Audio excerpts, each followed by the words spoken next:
Estamos aqui de novo com o FAUSB Entrevista. Hoje nós vamos receber aqui a professora mestre Rúbia Araújo Coelho. A professora Rúbia é a coordenadora do curso de Ciências Contábeis da FAUSB. Professora, seja muito bem-vinda ao FAUSB Entrevista. Obrigada, Bittencourt, e obrigada a todos também como espectadores. Professora, a gente tem falado muito em tecnologias, tem falado muito em desenvolvimento de novas tecnologias. O que acontece, assim, qual é a ideia que nós temos hoje na sociedade frente a essas novas tecnologias? Hoje em dia nós temos tudo, nós precisamos da questão da vida virtual, né? Então nós temos as ferramentas tecnológicas que fizeram com que a gente tivesse uma melhora de qualidade de vida, dos processos, sim, dentro das organizações, dentro da nossa vida. E com essa situação hoje em dia, né, de cada vez mais as tecnologias estarem dentro dos processos, dentro da nossa vida cotidiana, em coisas que nós fazíamos antigamente, tudo fisicamente, sim, hoje em dia nós temos que nos adaptar a elas e compreender qual que é a percepção delas frente à nossa vida. A nossa vida, né, o nosso dia a dia. Porque na realidade hoje a gente desenvolve muito mais um trabalho através da tecnologia, a gente faz muitas compras, principalmente o mercado se reinventou, ele mudou bastante nos últimos 10 anos, né? Sim. E as tecnologias, elas vieram para trazer realmente uma parte mais de um comércio mais à distância, mais longe. Então, exatamente, isso foi muito importante, né? Diminuiu as barreiras. Hoje em dia você consegue conversar com qualquer pessoa do mundo em tempo real. As informações, né? O tráfego de informações ficou mais fácil. Antigamente, para você ter acesso às informações rapidamente, você tinha que ter um jornal e tudo mais. Hoje em dia, nós temos a migração das comunicações, das revistas, dos livros, das compras, tudo para o online. Nós não deixamos de perder esse hábito, mas transformamos eles. E a velocidade dessa informação é muito rápida, né? Antigamente, eu sou do tempo do telegrama, né? Então, naquele tempo, você mandava uma carta pelo correio. Hoje em dia, você tem a informação online a qualquer momento do mundo inteiro. E essas tecnologias vieram realmente para revolucionar. E nós falamos de algum tempo de Revolução 4.0, até foi um tema muito usado, sim, aqui na FAUSB, nos cursos de Ciências Contábeis e Administração em 2019. Na realidade, quais são as principais transformações da Revolução 4.0? Nós dizemos que ele tem várias fases, né? Primeiro que é uma disputa internacional entre Estados Unidos e China. Isso já é uma, sim, coisa que acontece nos últimos anos. Então, a Terceira Guerra Mundial não a Terceira Guerra Mundial é digital. É através dessa propulsão. Então, a grande questão são a questão das quantidades de dados que nós temos de informações dos usuários. Então, a China, ela tem as redes sociais delas, né? E o resto do mundo, a parte do Ocidente, tem a deles. Então, captar essas informações para trazer, para analisar o perfil do mercado consumidor é uma tendência no mundo. Aí, então, os Estados Unidos, ele tinha mais ou menos 60% nos últimos 2, 3 anos desse avanço nas tecnologias. Então, ele estava na frente, mas a China conseguiu já reverter e hoje em dia a China está páreo a páreo com os Estados Unidos. É interessante, porque essa transformação a gente consegue enxergar isso no dia a dia, né? Essa diferença hoje da ligação, muito das relações comerciais, muito das relações das pessoas mesmo, né? As pessoas, até falando um pouco que veio para esse caso da pandemia, as pessoas tiveram que retornar uma atividade que até então estava quase esquecida, que era estar junto com outras pessoas em casa, né? Junto com a sua família. As redes sociais, por exemplo, estavam tomando conta, né? Verdade. Então, nós temos a grande questão de entender, ter esse equilíbrio, né, entre a nossa vida virtual e a nossa vida real. Então, as pessoas começam a ter que ter esse controle de tempo, de atividades, compreender que as duas, elas existem ao mesmo tempo. Nós temos um perfil lá na nossa rede social, nós temos um perfil na nossa vida virtual, e a gente fala que nos últimos 30 anos, o celular, o smartphone, que traz a questão da tecnologia, ele mudou um hábito. Antigamente a gente trazia chave de casa, chave do transporte, muitas coisas, carteira de identidade na bolsa, e a gente começou a trazer um celular, né? Antigamente era o relógio, né? Hoje em dia você traz para tudo o celular, então virou uma identidade das pessoas. Inclusive, se não me engano, até a carteira do motorista hoje ela pode ser no celular, né? Você não precisa levar ela fisicamente, né? Exatamente. É interessante. Então, são várias coisas que mudaram e estão mudando numa velocidade tão grande que a gente às vezes até fica assustado, né? Planejamento, eu tive a oportunidade de ir à Ásia há pouco tempo, e a grande questão que eu fiquei impressionada é com a internet. Então, nós teremos a Revolução 5.0 daqui a algum tempo, que é o que? As cidades inteligentes. Nós teremos todos os transportes sendo utilizados. A China já pensa nisso, né, em algumas cidades dela.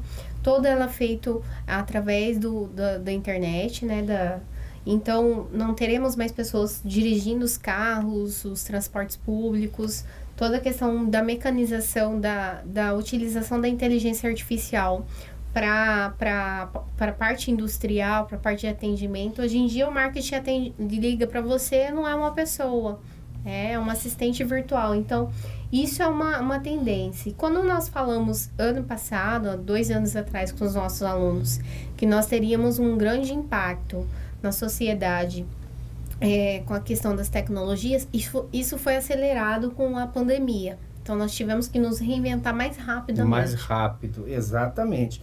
E essas perspectivas de inteligência artificial nas relações sociais e relações de consumo, como é que é isso? O grande passo da inteligência artificial é conseguir captar todas as informações necessárias, mensurar as informações para conseguir analisar o perfil do consumidor, de como cada um consome, sem mesmo a gente saber, porque é uma coisa inconsciente. Então, a inteligência artificial vai conseguir fazer uma análise muito mais profunda e de maneira muito mais rápida que o ser humano, em questão de analisar o nosso comportamento enquanto consumidor. Enquanto consumidor, exatamente. Isso é importante. Agora, tem uma coisa que fica um pouco intrigante, professora. Os novos empregos. Existem pesquisas que falam que os novos empregos ainda nem foram criados. Realmente, tem algumas pesquisas em Harvard, Stanford e do Vale do Silício que eles não soltaram todas as informações que eles têm. Mas a grande questão é que nós temos que focar não somente nas competências técnicas, mas nas competências socioemocionais. Porque muitas pesquisas dizem que mais de 60% dos postos de trabalho eles serão transformados. Então, nós não teremos mais a questão física, por exemplo, ter um escritório de contabilidade fisicamente. Você vai trabalhar com consultoria dentro da sua casa, um home office. Então, a grande questão é que a gente ainda tem as nossas crianças que estão nas escolas, né? Os nossos jovens que estão nas faculdades e ainda os empregos ainda nem foram pensados, nem foram criados. Então, a importância de a gente trabalhar com a questão das competências socioemocionais. Uma pessoa, a média dessa nova geração é que ela terá em média, 5 empregos diferentes. Ele terá 5 profissões diferentes. Isso se não tiver tudo ao mesmo tempo. Então, essa mudança também de como esse profissional vai ter que se reinventar. Vai ter que se reinventar no mercado para poder... Pois é isso mesmo. Isso numa escala muito menor, acontece agora, está acontecendo agora durante a pandemia. Porque, por exemplo, muitos restaurantes, isso a gente conversou numa outra entrevista, muitos restaurantes, eles provavelmente irão fechar as portas para o público e irão trabalhar só no delivery. Por quê? Porque diminui uma quantidade grande de custos e ele consegue ter uma lucratividade maior e, às vezes, pelo que se está analisando, né, ele pode ter o mesmo faturamento ou até bem maior, né? O mercado consumidor pela internet, a venda à internet é muito, muito forte. Ela veio com muita velocidade. Muitas pessoas têm, às vezes, as lojas físicas, mas o grande carro forte deles é a internet, né? Então, às vezes, é para atender aquele público que ainda tem que ir lá, ver o produto e tudo mais, mas às vezes efetua a compra pela internet. Pela internet. Por confiar, às vezes, numa marca ou na própria loja, né? Isso. Mas, assim, então, sabendo disso, vamos dizer que um restaurante que vai deixar de ter o garçom, vai deixar de ter a pessoa que fica no caixa, vai deixar... Esse restaurante, essas pessoas, elas vão ser remanejadas para outra área. Elas vão ter que trabalhar em outra área. Mas é justamente nesses empregos que vão surgir ainda, né? Talvez essa pessoa saia dali da frente, o garçom, e vá trabalhar na cozinha. Então, numa escala muito menor, a gente está falando disso agora, no momento que está acontecendo, né? Mas sim, é claro que as tecnologias, em termos de inteligência artificial, elas serão muito, muito fortes, né? Posso te dizer o seguinte, que daqui a um dia um restaurante não vai ter nem mais o chefe de cozinha, porque já no Japão, por exemplo, já existe um robô que consegue colocar na medida a receita. Ele copia os seus movimentos, ele consegue fazer a comida que você faz. Exatamente. Exatamente. Então, com a questão das impressoras 3D, nós teremos impressão de comida automaticamente. Você vai colocar os ingredientes e ele mesmo vai fazer. Então, eu diria o seguinte, que daqui a um dia a gente vai ter uma máquina em casa, uma impressora 3D, e a gente vai conseguir colocar os ingredientes e vai sair a comida pronta. Vai sair a comida pronta. É muito interessante. Mas vamos puxar isso aqui um pouquinho para os nossos alunos. Como que a gente pode preparar os nossos alunos para esses novos desafios? Eu acho que eu acredito, através das grandes pesquisas que nós fazemos e conversamos com os nossos amigos do mundo, é focar nas competências socioemocionais. Porque as competências técnicas a gente vai ter que fazer várias vezes ao tempo, a gente vai ter que reaprender, né? Uma pessoa que fez um curso de datilografia, ela teve que se reinventar, teve que aprender uma competência técnica e passou para o computador. Então, ela teve que aprender a questão da digitação. Hoje em dia, a gente tem que saber gerir os aplicativos, saber acessar. Tem muita gente que vai ter que entender de programação, de análise de dados, de estatística, enfim. Então, o que acontece? As competências técnicas, elas serão atualizadas a todo momento. Mas as competências socioemocionais, eu acho que é o grande desafio. A educação ainda está migrando para isso muito pouco ainda, né? No Brasil, então, nem se fala. As grandes universidades já perceberam que as competências socioemocionais, elas são muito importantes. Elas que vão definir lá no futuro uma boa parte das coisas que vão existir. Porque isso vai sempre, por exemplo, eu brinco que o administrador sempre vai ter um administrador, porque ele tem que gerir pessoas e sistemas e processos. O que vai acontecer é que nós teremos dois grandes grupos.